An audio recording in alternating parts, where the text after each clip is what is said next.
This one? Okay, sorry, my toddler is reaching the end of her rope. Hi, I'm Conor Kenny, council members. I'm on the Planning Commission, and I wanted to come and talk to you about a couple different things.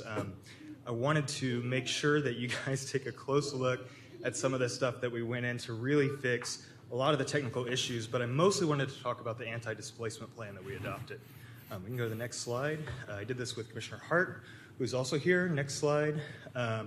So our current code makes it more profitable to build a McMansion than a duplex or a home in an ADU. If we can go to the next slide. This is some data that you saw earlier from Fraganese and Associates. I updated it with them. 60% of the single-family homes that were demolished and replaced were replaced with other single-family homes, and the average size of the demolished home was 1,400 square feet, and the new home was 3,500 square feet. We have a McMansion redevelopment kind of plague sweeping the city, and this is one of the things that we try to address. We can go next slide. Keep going. So we reduced the FAR from 0.4 to 0.3 for single-family homes, and you can see that in 1990, FAR was 0.24, whereas last complete year of data was 0.34. So our McMansion ordinance is really not adequate to stop McMansions from being built. It's really kind of a how to build your McMansion ordinance. You can go to the next slide. And you can see that 67% of the homes last year were between 0.3 and 0.4. And this is very consistent with what all the builders tell us, which is that the home lots or the lots are so expensive that they're having to max out their square footage every single time. And they added parking and added kitchen and things like that for doing a duplex or a home in an ADU means that they're going to build a McMansion the overwhelming time instead of a duplex when it's legal to build a duplex in most of Austin right now. Next slide. So we reduced basically the FAR to 0.3. This is a Planning Commission recommendation. It was adopted 12-1. I believe every non-real estate connected member of the commission voted for this. It's just for that single family home. And if you're building an ADU or a duplex, you keep the current FAR entitlements. Let's go to the next slide. I will distribute this to all your offices, but the main thing you can see is that the difference between the two means that even if someone doesn't build an ADU now, the next person who comes and owns the home after them has room to build that ADU within their FAR cap. We can go to the next slide. There was a post on Facebook that said Code Next Rex Austin, look across the street. And the picture on the right was what they were showing. That's the average thing, that 0.39 FAR that they're building today. I think most of Austin would rather see the homes on the left instead. The Planning Commission also voted to loosen up regulations on some duplexes so that we can see more side-by-sides like this. Next slide. Keep going. Keep going. And then we have keep going. We have a citywide affordable bonus that we approved that allows you to, no matter what your FAR or unit cap, if you want to add an income-restricted ADU, you can do that. But this is really just kind of a hobby and is going to require city policies to make it work. There's no incentives attached to it, so builders aren't going to build this, but a homeowner could.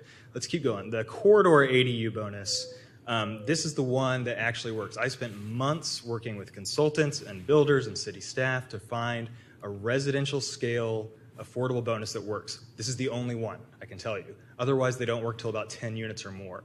What it allows you to do is you can add an ADU to a lot if it's affordable, all right, if it's income restricted. And if you do that, the square footage of that ADU that you built, you can add to the primary units. That's the incentive. So if you want to build that McMansion, but you're willing to put an income restricted ADU in the back, you can do that.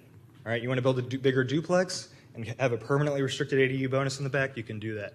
We authorized this only within a quarter mile of corridors because we thought that the affordable 4, as we call it, because you can go up to 4 units, is more appropriate near the corridors and is a great way to add missing middle to the city while at the same time creating on-site affordable units. Let's keep going. So you don't have to build the 4 units. You could build the 3 units. These are examples of the types, sizes of buildings that you could build with this bonus. If you were doing 3 units that are historic in Austin, if we can go to the next slide. And if you totally max out all of the benefits under this bonus for the affordable 4, you can build what they're building in Miller today right now. That's 4-plex or these row homes that are in the shape of a 4-plex. And each one of these would come with an income-restricted affordable ADU that because of the way the bonus is set up, it incentivizes them to be bigger rather than smaller. So they're going to be about 1,000 square feet or so, which is often the size of the homes that are getting demolished on the east side. We can keep going. We've got some numbers here that show you exactly how it all works. We don't have to go over that now. And then the final thing that we approved, and this was another 12-to-1 vote with only a real estate connected member of the commission voting against, was to protect the Eastern Crescent from any upzoning of residential properties by right. And what we did is we looked at any MFI that was under $50,000 or was a part of the UT study as showing a highly gentrifying neighborhood. Now, there are some parts of the city that are pretty much already lost. Holly's gone.